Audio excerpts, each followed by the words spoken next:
Bismillahirrahmanirrahim. Alif Lam Ra. Subhanahu wa ta'ala, para tamu-tamu Allah yang dimuliakan Allah Subhanahu wa ta'ala. Alhamdulillah, lagi-lagi kita bersyukur Allah Subhanahu wa ta'ala yang telah berikan kepada kita berbagai macam nikmat, sehingga alhamdulillah dengan semua nikmat itu pada sore hari ini atau sore menjelang malam kita masih diberi kesempatan oleh Allah Subhanahu wa ta'ala bisa melakukan salah satu kewajiban kita, yaitu salat maghrib berjamaah. Kita mohon kepada Allah Subhanahu wa ta'ala semoga salat kita pada malam hari ini dan ibadah kita pada hari ini terusnya dengan ridha dan diterima oleh Allah Subhanahu wa ta'ala. Lebih-lebih kita masih berada di Makkah Al-Mukarramah, bumi atau negeri yang sangat dicintai oleh Allah Subhanahu wa ta'ala dan juga diberikan kemuliaan oleh Allah Subhanahu wa ta'ala. Amin rabbal alamin. Bapak dan ibu-ibu yang Allah Subhanahu wa ta'ala, sebelum kita nanti menjawab beberapa pertanyaan ya dari jamaah yang sudah masuk ke WA atau ke Jambi, nanti saya jawab di akhir insyaallah mudah-mudahan.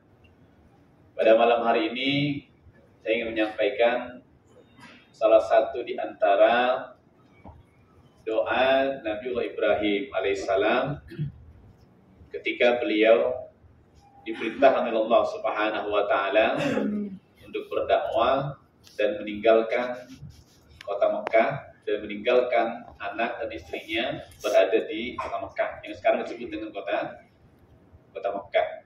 Jadi bisa kita lihat nanti mungkin dalam surah Ibrahim itu ya. Surah Ibrahim ya, ayat 37 kalau tidak salah sebut saya. Ini surah Ibrahim.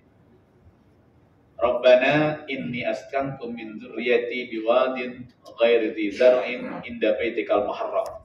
Rabbana liqimus shalah faj'al afidatan minan nasi tahwi ilaihim warzuqhum minas samarati la'allahum yashkurun. Jadi ini adalah salah satu di antara doa Nabiullah Ibrahim kepada Allah Subhanahu wa ta'ala. Ketika jadi jauh sebelum masa Nabi Muhammad SAW, kita mengenal ada seorang nabi yang disebut Abul Anbiya, yaitu Nabi Ibrahim alaihissalam, yang kemudian beliau dikaruniai anak yaitu namanya Ismail dan juga satu lagi siapa? Ishak. Dari dua ibu yang berbeda. Jadi ibunya ada berapa, Bu? 2. Bapaknya? 1. Ibunya berapa? 2. Bapaknya? 1. Bisa. Bisa diulang-ulang, Ustaz. Alergi. Gak apa-apa lah, gak apa-apa, orang itu perintah kok ya. Enggak, biar enggak tegang aja. Kalau bagi yang siap silakan. Kalau saya masih siap, saya. Jadi ibunya berapa? 2. Baik, Bapak Ibu sekalian yang Allah Subhanahu wa ta'ala. Jadi ketika beliau diperintahkan oleh Allah Subhanahu wa ta'ala berdakwah, jadi beliau waktu itu dalam sejarahnya itu diminta oleh Allah untuk berdakwah ke Palestina, ke negeri Syam dari kota Mekah.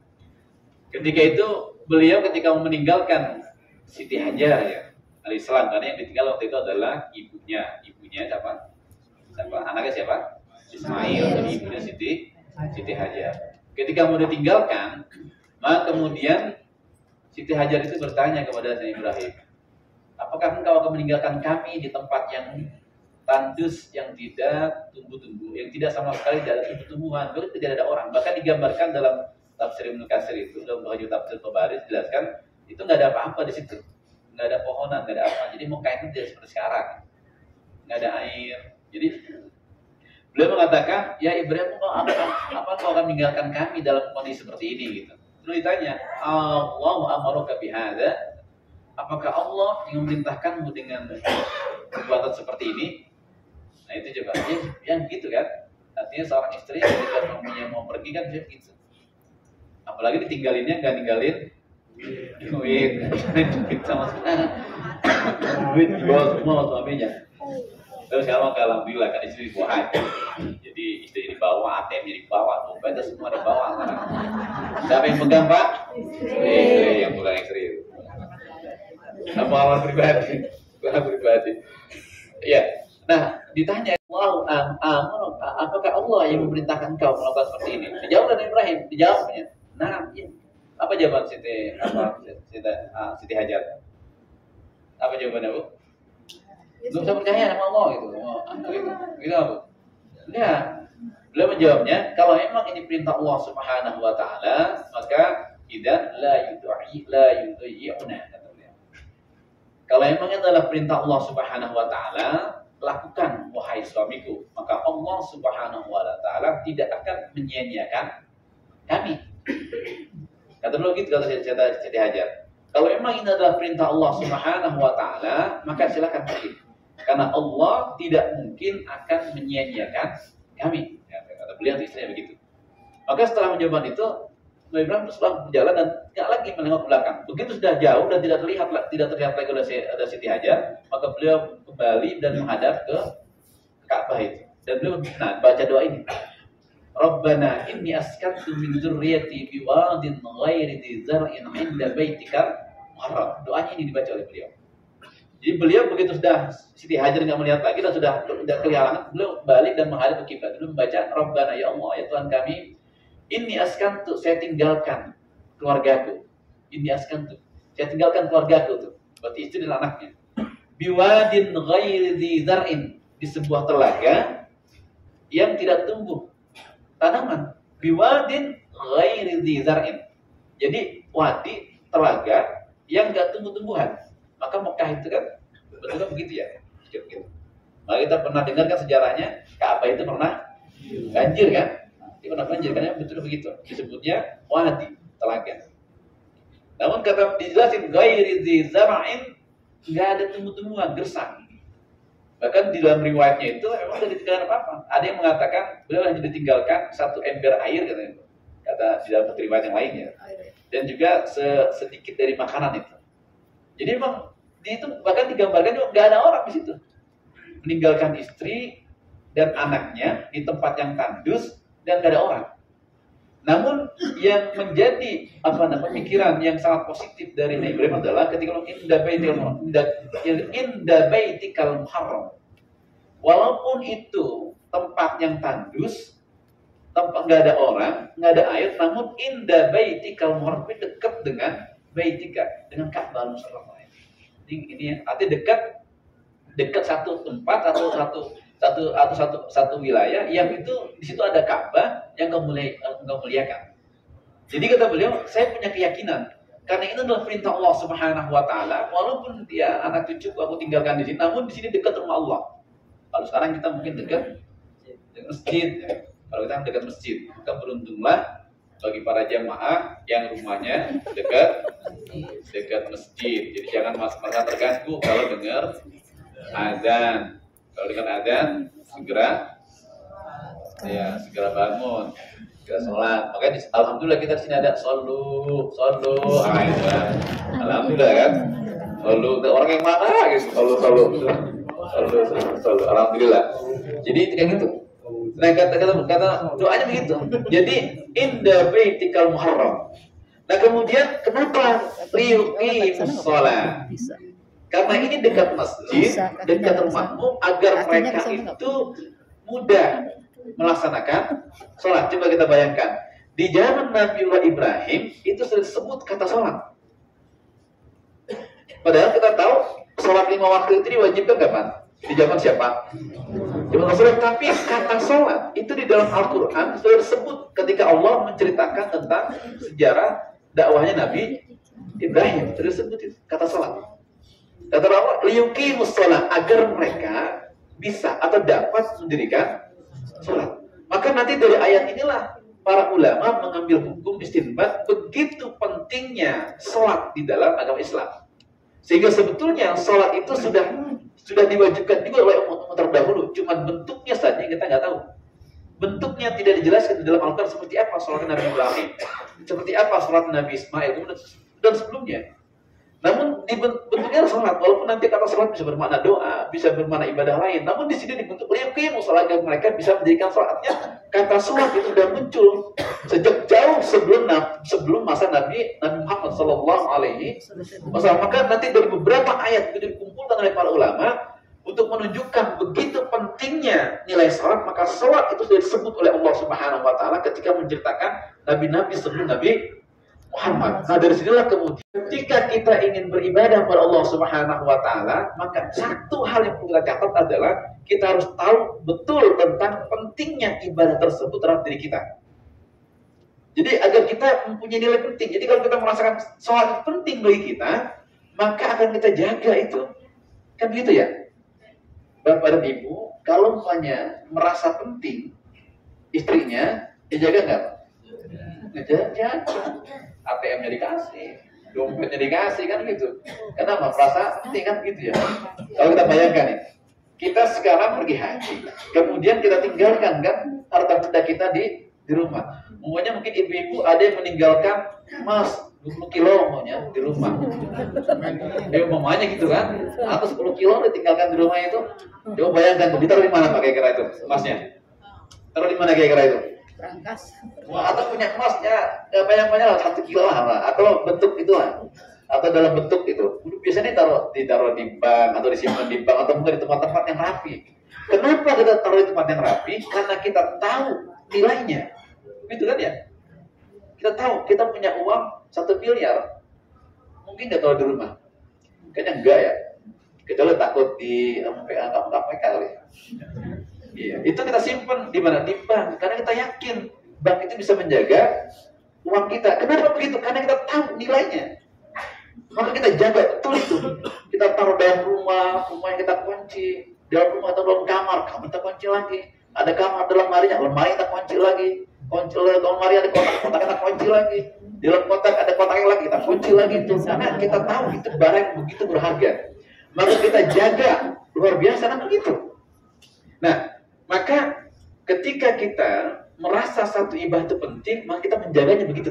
Kalau kita tahu nilai ibadah itu begitu penting, karena itu maka salat begitu pentingnya dalam agama Islam, dalam agama Islam, maka kata salat itu disebut di dalam Al-Quran ketika menceritakan para nabi sebelum Nabi Muhammad Sallallahu Alaihi Wasallam. Maka bagi orang yang merasa bahwa salat begitu penting, maka dia akan jaga itu luar biasa, menjaganya seperti bagaimana dia menjaga harta yang dia punya, yang dia punya nilai harta tersebut. Sampai kapan pun dilakukan. Karena itu maka di dalam agama Islam, di dalam agama kita, salat itu adalah satu-satunya ibadah yang tidak boleh kita tinggalkan dalam kondisi apapun. Satu-satunya itu. Haji masih boleh kita tinggalkan kalau kita nggak mampu. Ya kan ya? Haji kan bagi mampu aja kan? Baik kita alhamdulillah nih, kita sekarang mampu semua nih, kemampuan. Tapi sholat nggak bisa. Sesibuk apapun kita, bahkan orang udah sakit nggak bisa berdiri, disuruh duduk, nggak bisa duduk, tiduran. Nggak boleh sholat dulu Pak, pakai mata dulu, pakai isyarat dulu. Udah tiduran, pakai nggak bisa gerak, nggak tiduran, pakai isyarat mata. Mata nggak bisa bergerak, pakai hatinya saja masih bisa itu diingetin untuk sholat. Udah cukup itu. Kalau udah hati nggak bisa juga, udah ingat apa-apa, yang musuh itu ya sudah. Tinggal disolatin aja. Ya kan begitu. Sampai begitu pentingnya. Maka kita diajarkan di dalam doanya Nabi Ibrahim itu bagaimana nilai ibadah itu begitu penting, terutama ibadah salat. Makanya disebut liyuqimus shalah, agar mereka dapat mendirikan salat. Maka doa yang disebut itu pertama itu. Salat, liyuqimus shalah. Nah, kemudian yang kedua, permohonannya kepada Allah, ya Allah, saya tinggalkan keluarga saya ini, tapi dekat masjid, agar mereka gampang mendirikan salat. Maka doa yang kedua, faj'al afidatan minan nasi tahwi ilaihim. Ya Allah, jadikan hati manusia itu tahwi apa?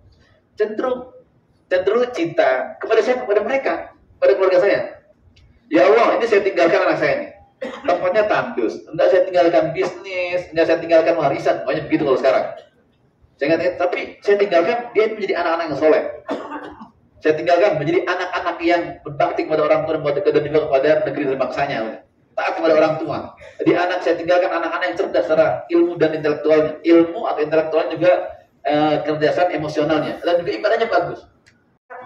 Jadikan ya Allah, hati manusia itu cenderung kepada mereka. Jadi doa keduanya, ya Allah, biar mereka itu dicintai oleh masyarakat sekitarnya. Karena Nabi tahu persis ketika orang kalau ibadahnya benar, ini kembali kepada yang pernah saya sampaikan di awal. Kalau orang ibadahnya benar karena Allah Subhanahu wa Ta'ala, maka ibadahnya itu akan membentuk dia menjadi akhlaknya baik. Ketika akhlaknya baik, maka otomatis dia akan dicintai oleh orang-orang sekitarnya. Ketika dia dicintai oleh orang sekitarnya, maka rezeki dari Allah akan datang melalui orang-orang tersebut. Kan gitu ya. Kalau sekarang mungkin proyek akan datang. Kalau yang punya bisnis mungkin bisnis semuanya punya showroom mobil, semuanya kan gitu ya. Dan showroom mobil mungkin akan datang dari teman-temannya itu. Dan alatnya baik, pelayanannya bagus. Tinggal datang dari orang ke orang, nyebar datang konsumen. Kan gitu. Dan makanya kata beliau, kalau udah begitu maka faj'al afidatan minan nasi. Allah jadikan hati manusia itu kepada keluargaku itu yang saya tinggalkan dengan masjid dan ibadahnya baik, dan itu ibadah itu membentuk akhlak yang baik agar mereka itu orang sekarang itu cenderung kepada mereka, datang kepada mereka. Oleh sekarang terbukti, siapa sekarang yang tidak ingin datang ke Mekah Al-Mukarramah? Umat Islam hampir tidak ada. Hampir semua umat Islam kepingin datang ke sini, bahkan antri puluhan tahun itu siap nunggu untuk datang ke tempat ini. Ini salah satu di antara doa Nabiullah Ibrahim kepada Allah Subhanahu wa Ta'ala. Pengen datang itu. Nah, yang kita yang sudah datang, jangan sampai kita sia-sia kita sudah datang, udah puluhan tahun udah tunggu, karena orang semua pengen datang ke sini. Seperti yang didoakan oleh Nabi Ibrahim kepada Allah untuk anak-anak mereka itu, anak beliau. Sehingga sekarang puluhan orang datang, dan bahkan bukan hanya itu, orang yang datang itu kemudian membawa rezeki atau membawa nikmat atau membawa kebaikan untuk orang-orang yang berada di sekitar Mekah Al-Mukarramah. Dan luar biasa itu. Dan ini doa yang kedua. Tapi yang kita lihat adalah doa pertama. Jadi permintaan yang kedua itu diawali dengan permintaan yang pertama beliau, karena sholat itu sudah meneguhkan akidahnya. Jadi yang pertama beliau minta adalah bagaimana meneguhkan akidah anak-anak saya. Gitu. Ketika akidah sudah kuat, kemudian juga ibadah sudah bagus berdasarkan keyakinannya, maka itu akan membentuk akhlak yang baik. Ketika akhlak yang baik, maka dia akan dicintai oleh orang. Ketika dia ramah, akan mendatangkan rezeki. Karena itu maka doa yang berikutnya apa? Waj'al af'idatan minan nasi tahwi ilaihim warzuqhum minas samarat. Baru yang ketiga doanya itu. Ya Allah, kalau dia sudah begitu tuh semuanya sudah dilakukan semua, maka ya Allah berikan rezeki untuk mereka. Baru yang ketiga doa yang ketiga yang diminta oleh Nabiullah Ibrahim agar mereka mendapat rezeki dari Allah Subhanahu wa Ta'ala. Maka kita lihat sekarang luar biasa kan kota Mekah Al-Mukarramah ini. Kalau kita membayangkan bagaimana Mekah Al-Mukarramah ketika itu di zaman Ibrahim sampai sekarang itu. Kita bayangkan kalau sekarang luar biasa kita di mana aja mendapatkan air. Bahkan kita sekarang di kamar kita itu numpuk itu air. Numpuk air zam-zam itu tiap hari kita dikasih. Hari ini aja baru dikasih satu-satu ya. Kemarin-kemarin dikasih ada yang 3, satu orang itu kamar, ada yang dikasih 2 masing-masing. 3.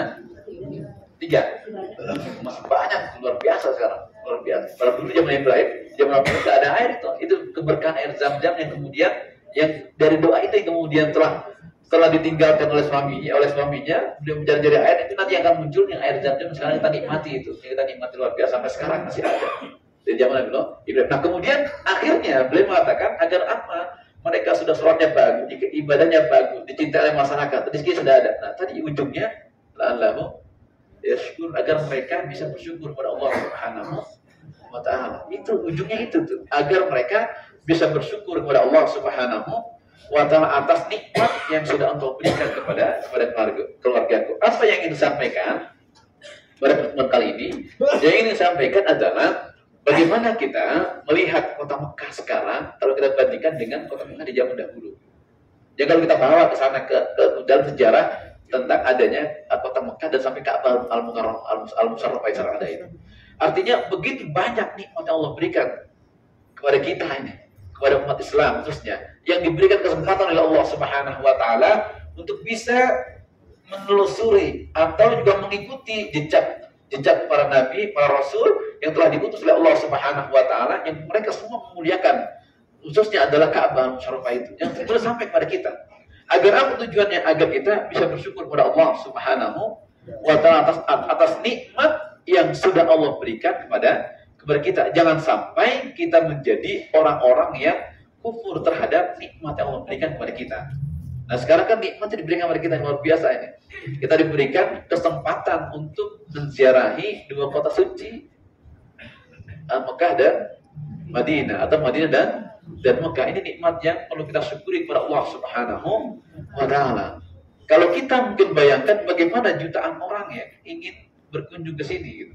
Ingin mendapatkan nikmat yang Allah berikan, namun kita dipilih oleh Allah Subhanahu wa taala. Maka ketika mendapat pilihan, jangan pernah kita sia-siakan, kita gunakan untuk beribadah kepada Allah Subhanahu wa taala. Nah, maka ke depan puncak ibadah kita untuk kita melaksanakan puncak ibadah haji itu kita hukum di padang Arafah. Jangan sampai kita menyia-nyiakan kesempatan itu untuk kita beribadah kepada Allah Subhanahu wa taala. Baik. Yang kemudian ingin sampaikan itu terkait dengan beberapa pertanyaan dari para jamaah.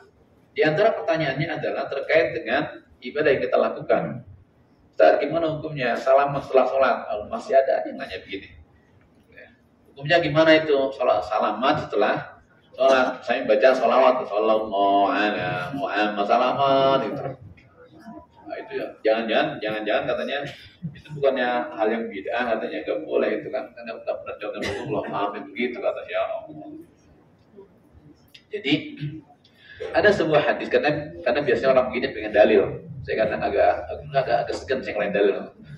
Karena kadang agak segan saya ngelain dalil karena itu tidak jadi perang dalil gitu kan. Jadi sebenarnya ada hadis yang diriwayatkan oleh Ibnu Majah itu. Ma min muslimin yaltaqiyani fayatasafahani. Jadi ada dalil yang mengatakan apabila ada dua orang muslim yang bertemu, kemudian dia bersalaman, kedua di atas itu artinya saling bersalaman gitu. Maka redaksi hadisnya redaksi hadisnya. Ma min muslimin yatasafahani. Saya lupa redaksi hadisnya. Yang jelas jika ada dua orang muslim yang dia bertemu kemudian dia bersalaman, maka Allah akan memberikan ampunan kepada keduanya. Ghufiralahuma. Redaksi teks hadisnya agak lupa. Jadi kedua-duanya itu mendapatkan ampunan dari Allah Subhanahu wa taala. Nah, gimana kita istinbat dari hadis ini katanya? Hadis ini Rasulullah sallallahu alaihi wasallam tidak menyebutkan kapan itu bertemunya. Jadi waktunya tidak ditentukan. Kapan saja, mau setelah sholat kek, mau ketemu di lift kek, mau ketemu di kamar kek, tidak ditentukan. Pokoknya yang terkian pokoknya tidak ada seorang dua muslim itu dia bertemu kemudian dia bersalaman. Itu kapan waktunya dari ditentukan. Maka kapan saja. Mau setelah sholat kayak orang kita habis sholat, assalamualaikum warahmatullahi wabarakatuh, assalamualaikum warahmatullahi wabarakatuh. Kemudian kita buka HP, boleh nggak? Boleh nggak? Boleh. Buka WhatsApp, buka Google boleh nggak? Boleh. Maka masa salaman nggak boleh? Kan begitu. Ya silakan aja salaman. Kalau ada yang ngajak salam, kalau yang ngajak salam jangan salam. Jangan sampai ada orang ngajak salam ditolak, ditepak. Enggak boleh nih, bid'ah nih. Astagfirullah. Artinya saya belum masalah sama begini nggak mau itu, tapi kan ada yang nanya ya saya buka saya nggak apa-apa. Jadi waktunya kapan saja. Karena disebutnya mutlak ya, umum. Silakan saja mau salam setelah sholat kayak mau kapan ke sholatnya. Mau salam setelah sholat silakan, nggak salam nggak apa-apa. Mau salam nggak ketemu silakan. Jadi intinya salam silakan saja salam. Makanya di kita itu ya dari praktekan di kita itu salam setelah sholat, sallallahu alaihi wasallam silakan saja. Nggak salaman juga nggak apa-apa silakan. Mau langsung kamar juga nggak apa-apa. Nggak apa-apa. Cuma ketika orang salaman itu, ketika keduanya mendapatkan ampunan karena dia merasa terus menjabat tangan sahabatnya, nah disitulah ada cair kita bersama satu keluarga itu, bersama satu keluarga kita, satu keluarga sama-sama kita dalam menunaikan ibadah haji. Itu cair tuh kan, saling yang selama ini mungkin jarang ketemu, ketika sholat jamaah ketemu salaman lah bapak itu ya salaman sehat lah selesai kan. Jadi mencairkan suasana dan banyak nilai kebaikannya. Seperti kita sholat jamaah nih, kita sering tidak pernah melarang kan, silakan saja mau sholat jamaah di masjid, baik mau di masjid, kotak mau di masjid, haram silakan aja. Namun kita ada sholat jamaah di lorong kita, tujuannya apa? Ingin mendekatkan, kita mendekatkan saja. Ada orang-orang tua yang mungkin tidak bisa, ada orang lansia mungkin yang agak repot kalau naik lift naik, maka kita fasilitasi mereka untuk sholat di lorong ini. Untuk apa? Mendekatkan kita. Setelah saya sholat, kita salam, akan jadi dekat, kemudian jadi akrab, jadi keluarga.